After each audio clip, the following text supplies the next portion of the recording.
Okay, welcome to the Bird's Nest. We got NBA vet, Houston Rocket, Markel Brown.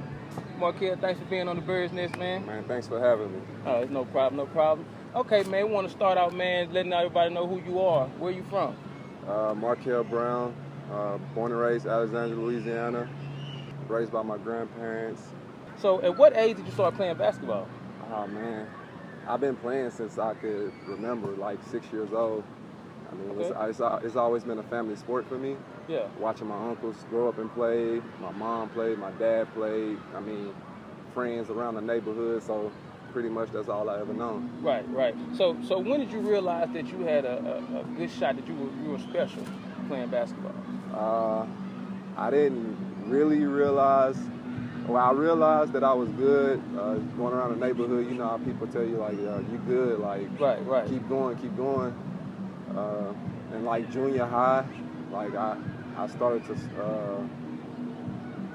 to expand my game a little, and that's when people started recognizing that I was a good player. And I didn't really realize that I can actually play in the NBA until like my junior year in college. Okay. So when you were playing high school basketball for the legendary Coach Smith in the powerhouse Peabody Magnet High School, how was it playing there? Just tell us a little bit about that. Oh man, I think that's some of my best days. Playing there, growing up with my friends, playing for like just the culture, like Right. I mean, just trying to find a way to make it out the hood and stuff like that. Right. I mean, some of my best days, and like you say, legendary coach. He just got like his 1,000 wins this season. Right. Congratulations to Coach Smith, by the way. Yeah. So. I mean, it's a rich tradition there too. So like, being able to play there and like hold your own. Like, there's a lot of players that came through Peabody before me. It's gonna be a lot of people that's gonna come after me, and being able to put a stamp on your legacy there is huge. Right. Was there anyone in particular that you looked up to when you were coming up, as far as basketball? As far as basketball, man, that 04, 05. Peabody team, the one that my uncle played on, man, where you got John Ford and DeAndre, Scooter Berry, like all those guys, Lance Brasher. Yeah, right. I really looked up to those guys because, like, I mean, I was still growing up at that point, and like that's when I got to see like real basketball, like from like actually being there. So right. I mean, looking up to those guys and seeing those guys do what they did, winning the championship. Right. They were undefeated that year, right? Yeah, went undefeated. Like, that's when I that's when it really hit me. Like, dang, it's real. Right. You seen the tradition. It was serious then. Yeah. So when you were playing, and I see that you were playing AAU basketball, did you feel that you were overlooked when you were playing AAU, or were you like better than a lot of those guys that you seen that were ranked high? Yeah, I felt like I was overlooked a lot in that process. I mean, it was guys that I played against, and I mean, we would beat them by 20, like just killing those guys. Right. And they'll be ranked higher than me, like. And then for my high school, like, I mean, I was the best player in the state. Like, I won Mr. Basketball for Louisiana, and I still wasn't ranked as high as the other guys in my state. Right, so, that's crazy. I didn't know that. Yeah. I didn't know that. So you were Mr. Basketball and still wasn't ranked. Still wasn't ranked as higher high than those guys. Yeah, at least 2 or 3 guys was ranked higher than me in the state. That's crazy. And so you were playing with it was another guy, Brian, right? Yeah, I played with Brian Williams at Oklahoma State. Yeah. So he's from the Baton Rouge. Okay. Yeah. He wasn't ranked higher than you, was he? Yeah, he was. He was ranked higher than you? Yeah, he was ranked higher than me. Wow, I did not know that. He was ranked the higher. whole time I thought you were the #1 player in the state. Number-wise. Right. That's crazy. But when it came to, I mean, sort of the politics of it, like, they were ranked higher than me. Okay. Brian, Matt Darren Becker, Langston Galloway. Yeah. All those guys were ranked higher than me. So what made you choose Oklahoma State when you were coming out of high school? Coming out of high school, like, I always wanted to go to LSU growing up. Mm-hmm. I mean, you know, it's the hometown team. Right. Growing up, that's the team that you're watching. So I always wanted to go to LSU. And they ain't really recruit me like that. Like I was saying, like, I wasn't the top guy, so they really wasn't recruiting me like that. So I met this guy named Bush Pierre, and he used to assist him at LSU. Okay, okay. So, I mean, he got guys like Big Baby, Tyrus Tomlin, Tasman Mitchell. Right. Like all those guys. Like, he recruited all those guys to LSU when they went to the Final Four and all that. Mm-hmm. Like, he was part of that team. So, he went to Oklahoma State with Travis Ford, and, like, he still recruit in the state pretty heavy. Okay, That's his area. So, he had a good relationship with Coach Smith as well. So, that led me to go to Oklahoma State with him. So let's move on to your college. So now you're at Oklahoma State. Your freshman year, it seemed like it was a little tough, a little difficult. Like, what was the biggest difference from high school going to major college Division I basketball? I think every step that you make, like as far as junior high, high school, college, pro, I feel like every step that you make with that is like that's the timing of the game, the speed of the game, the guys are bigger, faster, stronger. Like, it ain't just one or two guys on the court that can hoop. Everybody can hoop. Right. So, like, going from high school to college, like, I realized that, like, everybody's bigger. Everybody was the man at their high school. Yes. And that's probably what stuck out most of me in the pace of the game. Okay. Did you have any struggles during your freshman year? Yeah, I had a lot of struggles. I really wasn't playing much my freshman year. I wasn't shooting the ball well when I was playing. But Coach Bush Pierre, like, he always stuck there with me. Right. And by the time that Big 12 tournament rolled around, I started starting. Okay. And that's when things began to, like, pick up for me. Right. I started starting. I started playing a little better, gaining confidence in myself. Right. So that's I feel like important. that's when it kicked off. Yeah. That's important. That confidence is. A lot of people don't understand that confidence can take you from here to there. Just the confidence alone. I agree, man. I agree with the confidence and the opportunity that you get. Like, yes. Right. Like, sky's the limit, really. Right. So I seen that it was 6 points. I kept up with you a lot. Mm-hmm. So it was 6 points your freshman year, 10 points your sophomore year. Went from that to 15 to 17. Yeah. Like, so what were you constantly improving on in your game from each year? I think growing up, I always been known to be, like, athletic. Mm-hmm. So my first year, I told you I didn't shoot the ball well. And then you hear people like, he can't shoot. Like, he's athletic, but he can't shoot. Right. So I feel like every year, like, I was in the gym working on my shot. Okay. Every year I was working on my shot. Okay. Because, I mean, you can be athletic, but that's only going to take you so far if you can't shoot. Right. People going to back off you. You ain't going to be able to get to the hole like you want to. So I worked on my shot every summer, like, after my freshman year. Okay. And I think that's what led to my points increasing every year. Okay. Because now they have to respect the shot. Yeah, they have to respect my shot, which will open up my athleticism and getting to the rim and things like that. Right. You understand that? Y'all hear it out there, man. If you just out here, you just athletic, work on your game. Work on your game. It's going to get you to the next level. You have to be able to do that. It's just not one-dimensional. For real. So you go to your junior year. That's when Smart comes, right? Yeah, my junior year. My junior year. How was it? How did the game change for you adding another star player on your team? It changed a lot. It changed a lot because with Smart coming in, and then we had LeBron Nash, and then we had Brian Williams. Like, with having all those guys, it took a lot of pressure off me and, like, a lot of focus off me. Right. And it helped our team a lot because, I mean, we was able to kill guys from every angle. Right. We was able to kill guys with Smart running the point, controlling the game, me knocking down shots, Brian in the post, and it opened up my game completely. Right. Yeah. So was there any point in time where you played someone and you felt like, okay, this guy is elite. Like, this is an elite player. Anyone that you played against, you was like, man, this guy is really what they say he is. During your time at Oklahoma State? I played against some guys. I'll probably say Andrew Wiggins stood out to me. The Morris twins stood out to me. Okay. Marcus and Marquis. Were there anyone that you thought was great but didn't end up getting drafted that like made you just raise eyebrow like, hold on, man, like what was it? Did it make you take a step back like, man, do I have a chance to, if this guy didn't get drafted? Like, come on. Yeah, a guy named Rodney McGruder went to Kansas State. I mean, I know he was like Rip Hamilton out there, dog. Like, dude was unstoppable. Yeah. Like, always constantly moving, knocking down shots, and I think he led the 12 in scoring that year, and he didn't get drafted. So looking at that, it make you take a step back, like, man.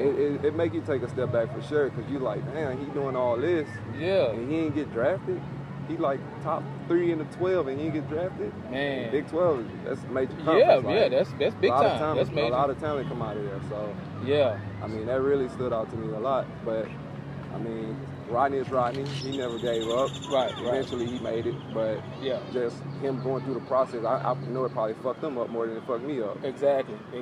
So what do you think as far as when at what point? Let me change it around. At what point did you realize, okay, I'm about to get drafted? Like I'm going to be on the draft board and I'm going to really get drafted. At what point did you realize that this is reality for me? I'd probably say midway through my junior year. I was playing well.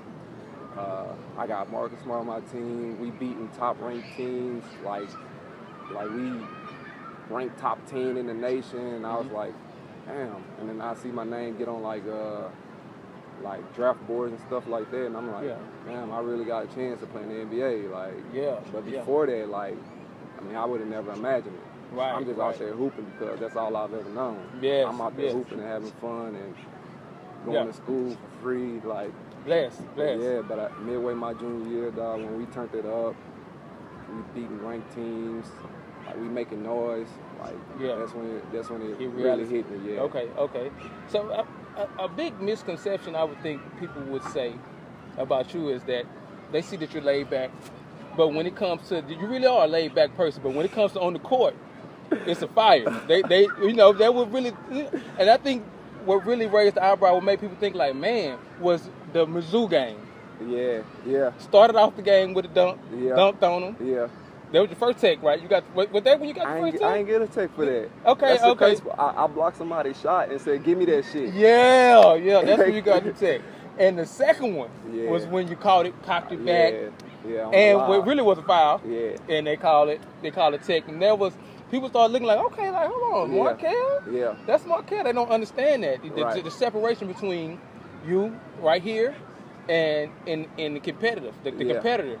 I mean, Markel. I mean, being at Oklahoma State, like, when I would be around, like, the advisors and stuff like that, professors, like, they would tell me, like, how laid back I am, and they'd be like, but you turn into a different person when you get on the court. Right. It's like you got two personalities, like, but, man, I think there's just the competitive side in me. Like, yes.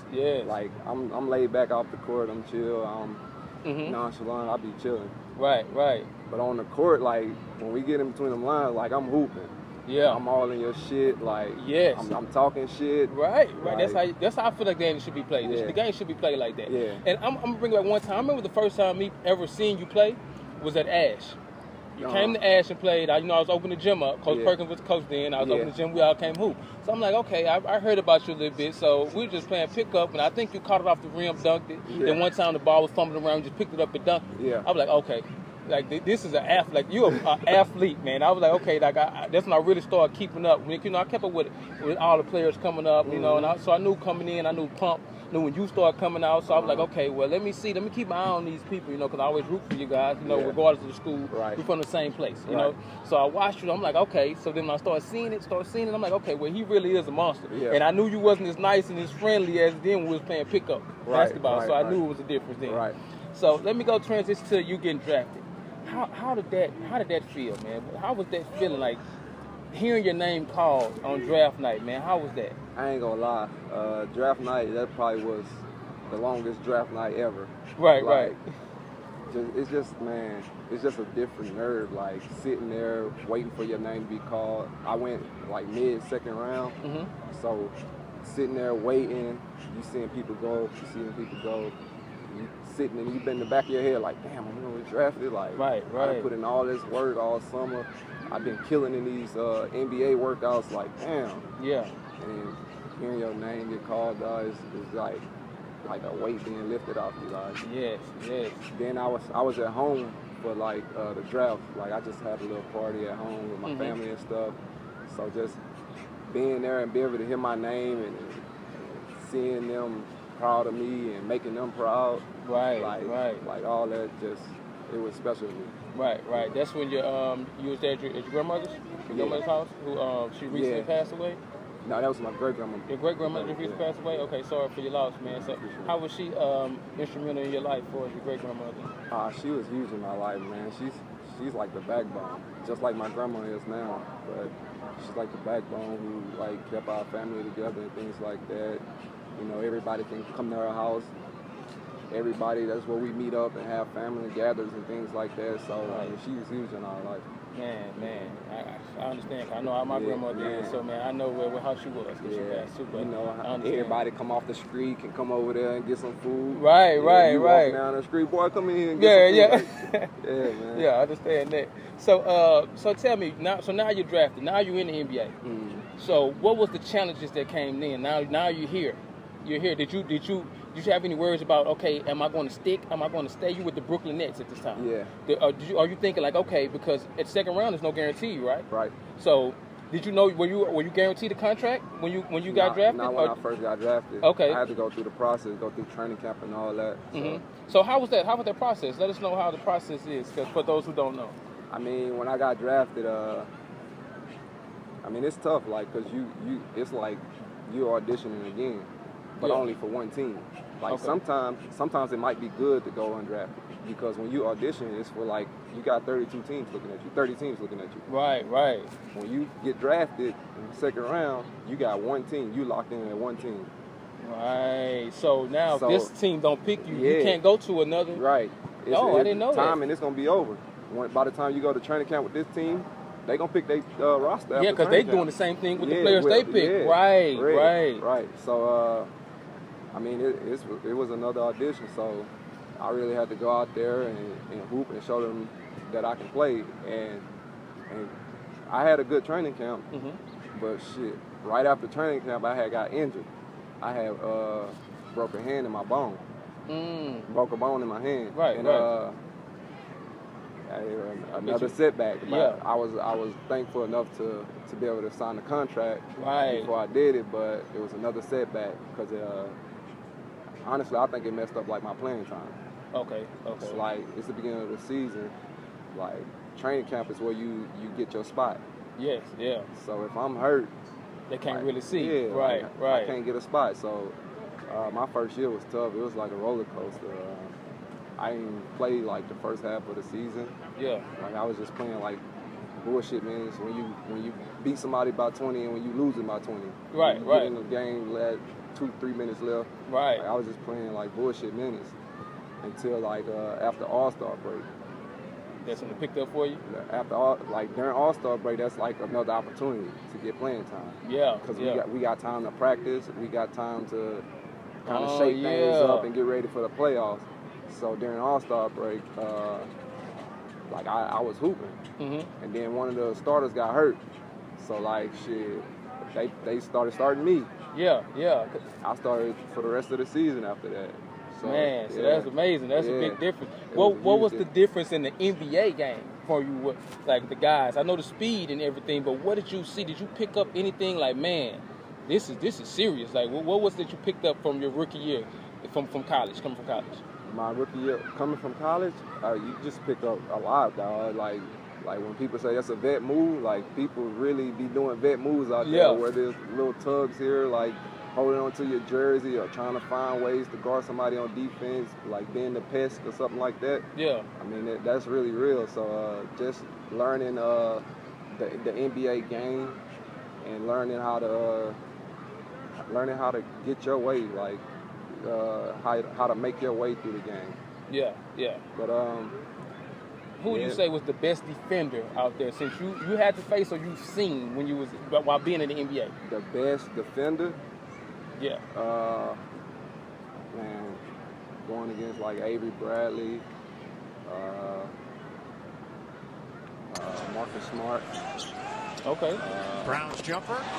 So Markel Brown. With the elite, like Marcus Smart with the elite defenders out there. Yeah, I put him up there. He go hard. Okay, okay. Hard. What is it about him? Is it his speed, his strength? What is it? I think it's his strength and his toughness. Okay, okay. It's hard to screen him. He busting through screens. He's husky. Yeah. He's thick. So it's hard to shake him off when he get on you. So I put him up there. What about the best one-on-one player out there? Who do you think is the best one-on-one player in the NBA? The best one-on-one player in the NBA, I'll probably say James Harden. James Harden probably the best one-on-one player in the NBA to me. James Harden? Okay, yeah. Okay. Best shooter in the NBA? Without a doubt, Steph Curry.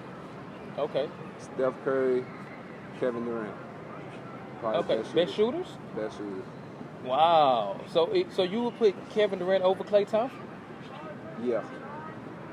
That's man. Okay. Yeah. Here's the big question. Everybody asks us, everyone, this is the argument. Who we go? Give me the order.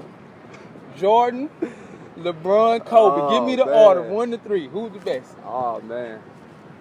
All right, I'm gonna say this. This is a good argument. This is an argument that can never end, man. Yeah. Never. I don't care how far down. I don't care what LeBron do. Nothing. It's an argument that can never end. But from my point of view, I'm gonna go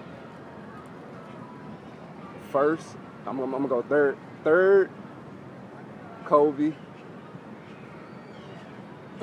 Second, LeBron. First, Jordan. Okay, so that's how we got. We're gonna go Jordan, LeBron, Kobe. What's the separation? What makes these people? What makes them put you? Why did you put them in that order right there? All right. Jordan is the GOAT. No, he's the GOAT of all time to me. He got 6 rings. He did it in an era that was like hand checking, like bad boy era, where you get knocked on your ass every night. Right. Like you ain't coming in here. Like that was the fighting era to me. Okay. But the argument is that this era is more skilled, more athletic. So that's the argument right now. So you're saying that you're in the NBA. This is coming from another NBA player. Yeah. So this is you. Yeah. So you can see you didn't get a chance to play in that era, but you're in this era. Yeah. So you still have respect for the era back then with the Jordans. I feel like that era was more strict as well. Because like point guards nowadays, like you want them to score, you want them to go out there and get 30. Point guards back then, you telling them go run my team, go get assists, pass it to the big man. Right. So just think about it, like they didn't get opportunities. Yeah, like just think about if they had the freedom that we have now, where coaches is telling us to go out there, like I want you to shoot as many threes as you can. Right. But on their team, they like, man, you better run the offense, get the ball here, get the ball there. Yeah, it makes sense. That makes sense. To me, I feel like if they had the freedom of the guards, that the freedom that guards have today, the freedom that they have today, like who knows what they could have done, or if their numbers would have been better or something like that. Right. So what do you think? So what makes you put LeBron over Kobe? I put LeBron over Kobe because this dude he set so many milestones. He breaking every record. Every record out there that's set, he's breaking it. And just number-wise, like what he do for his team, and I mean, he's still doing it in his 15th year. He's still putting the team on his back, leading them in every statistic.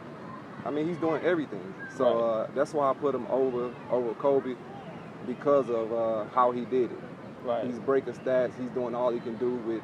I mean, he's been having okay teams. He'll have a good team here, a good team there, but then he's had some bad teams. Right. So that's why I put him over Kobe. Okay. So it's nothing. Only thing LeBron could do now. Could he ever pass LeBron before he retired? Can he ever pass? Could LeBron ever pass Jordan before he retired? Do he have a chance in your eyes? The only way he passed Jordan in my eyes, if he get at least 2 more rings. And that's the only way? That's the only way. Okay. Because numbers-wise, he crushing all the stats. He's crushing everybody's stats. Okay. I think when he finished, he's gonna be leading in every category that you can think of. Right. By the time he retired, dude like a machine. So I feel like if he wins 2 more rings, I mean, you have no choice but to put him above Jordan, to me. Right. Hey, your opinion matters, man. Everyone's opinion matters, man. It matters, man. You're an NBA player, and I appreciate that. And Markel, I want to thank you. Thank you for being the first person on the Bird's Nest, man. I really appreciate you being on here. Thanks for having me. But I know you're going to bounce back next year, man. I wish you the best of luck for the rest of your career in the NBA, man. Yes, sir. I All right, appreciate thank you. Thank you for being on. Yes, sir. Markel Brown coming live from the Bird's Nest. Yeah.